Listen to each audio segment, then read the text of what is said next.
بسم اللہ الرحمن الرحیم۔ السلام علیکم معزز طلباء کرام، آپ سب کیسے ہیں؟ آج ہم تفسیر بیضاوی کے سبق نمبر 177 کو پڑھیں گے۔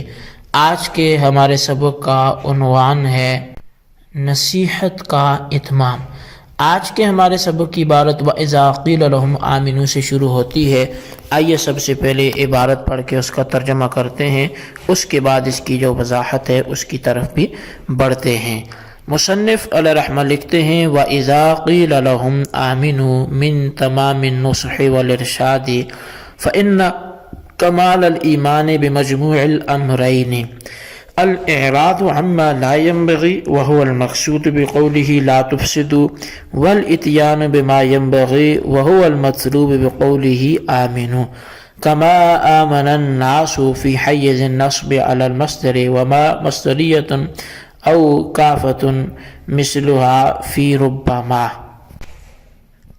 واللام في الناس للجنس والمراد به الكاملون في الإنسانية العاملون بقضية العقل۔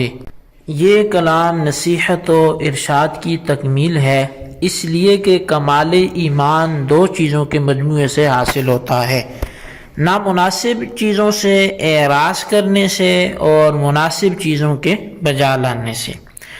لا تفسدو سے پہلی چیز مقصود ہے اور آمنو سے دوسری چیز مقصود ہے، اور کما آمن الناس یہ مفعول مطلق ہونے کی بنا پر منصوب المحل ہے، اور ما مصدریہ ہے یا پھر ما کافہ ہے، جیسے کہ ربما میں ما کافہ ہے، اور الف لام الناس میں جنسیت کا ہے، اور اس سے مراد وہ لوگ ہیں جو انسانیت میں کامل ہیں، عقل کے تقاضے پر عمل بھی کرتے ہیں۔ جی طلبہ کرام، یہ تھی ہمارے آج کے سبق کی عبارت اور اس کا ترجمہ۔ اب آئیے اس کی وضاحت کی طرف بڑھتے ہیں۔ سب سے پہلے تو ہم اس آیت کا ما قبل سے جو ربط ہے اس کو سمجھیں گے۔ اصل میں اس آیت کا ما قبل سے ربط اور تعلق یہ ہے کہ یہ ما قبل والی نصیحت کا تتمہ اور تکملہ ہے، یعنی اسی کا یہ اختتامی ایک حصہ ہے، اس لیے کہ کسی شے میں کمال حاصل کرنے کی دو راہیں ہیں۔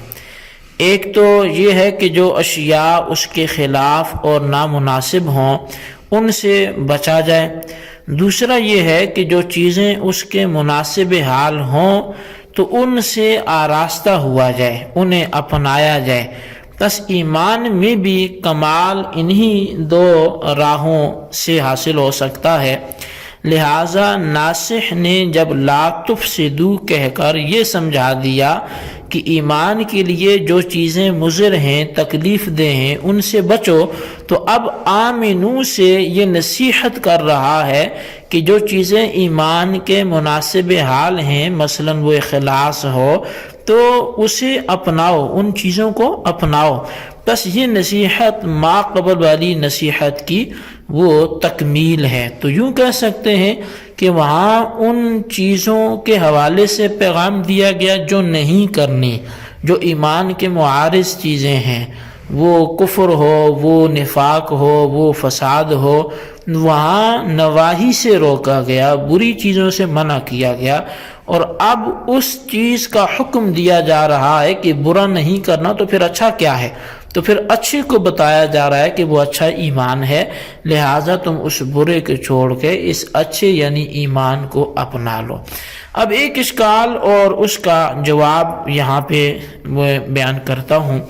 ایک اشکال یہ پیدا ہوتا ہے کہ قاضی صاحب کے قول سے معلوم ہوا کہ یہ آیت ما قبل کا تتمہ ہے، بس جو لوگ پہلی نصیحت کرنے والے ہیں وہی اس کے ناصح ہوں گے دوسرے کے بھی، اور جن لوگوں سے منافقین کا خطاب انما نحن مصلحون ہے انہی سے انؤمن کما آمن السفہاء کا خطاب بھی ہوگا۔ مطلب اسی آیت میں جو آگے آ رہا ہے کہ وَإِذَا قِيلَ لَهُمْ آمِنُوا كَمَا آمَنَ النَّاسُ قالوا انؤمن کما آمن السفہاء، تو یہ چونکہ منافقین نے آگے سے جواب دیا تھا تو کہا کہ جب یہ پچھلی آیت کا تتمہ ہے تو اس آیت میں بھی ناسخ وہی ہوگا جو پچھلی آیت میں تھا، اور پیچھے انہوں نے جن سے کہا تھا انما نحن مسلمون تو انہی سے انؤمن کما آمن السفہاء کا خطاب بھی ہوگا، اور ناسخ مؤمنین کی جماعت ہے۔ پس ثابت ہوا کہ منافقین مومنین سے کہتے تھے کہ کیا ہم بے وقوفوں کی طرح ایمان لے آئیں، تو پس گویا اپنے کفر کا اظہار کرتے تھے، لہٰذا پھر وہ منافق تو نہ رہے، وہ تو مظاہر ہوئے، ظاہر کرنے والے ہوئے اپنے کفر کو۔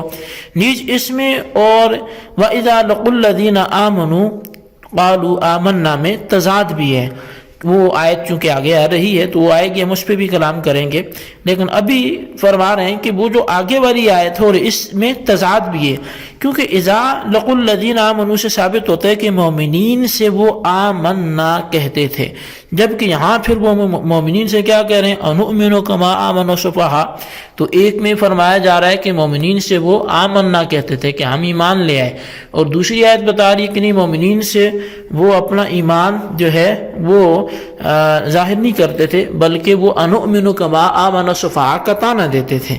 تو اب اس کا جواب کیا ہوگا؟ اصل میں اس اشکال کے متعدد جواب دیے گئے ہیں، ان میں سے میں چاہتا کہ یہاں پہ بیان کرتا ہوں۔ پہلی بات یہ کہ یہ خطاب ضعفاء مومنین سے ہے، جو ضعیف الایمان رکھتے ہیں ان سے ہے، اور آمنا کے خطاب جو اقوائے مومنین ہیں ان سے ہے، تو یہ ایک اس کا جواب ہے۔ دوسرا یہ کہ خطاب ان مومنین سے ہے جو ان کے قرابت داروں میں تھے، اور وہ مصلحت قرابت کی وجہ سے ان کا نفاق مخفی رکھتے تھے، اور آمنا کے خطاب عام مومنین سے تھا، تو یعنی ان سے وہ کہتے تھے انؤمن کما آمن السفہاء، اور عام مومنین سے کہتے تھے آمنا۔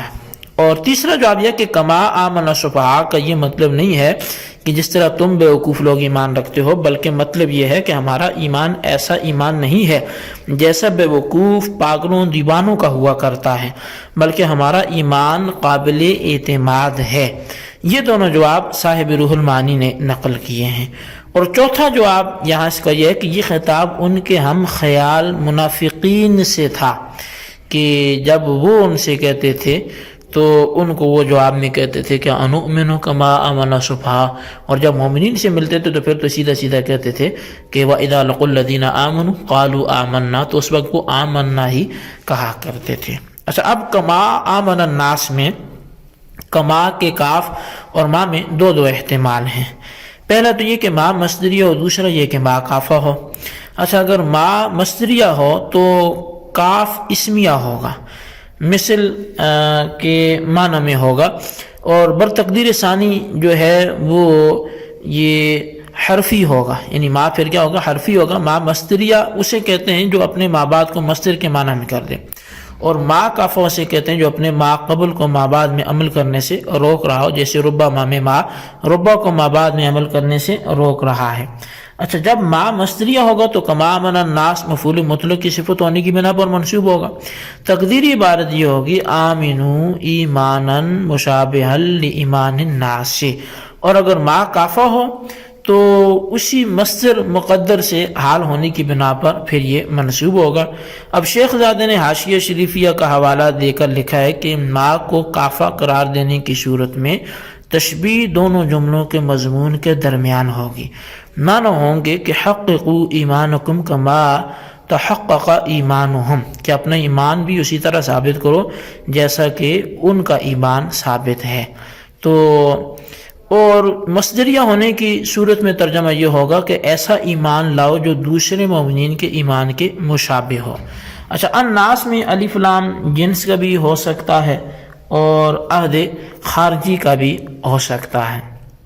عہد خارجی کی بحث بعد میں آئے گی۔ جنس ہونے کی صورت میں معنی ہوں گے ایمان لاؤ جیسا کہ جن سے ناس ایمان لائی۔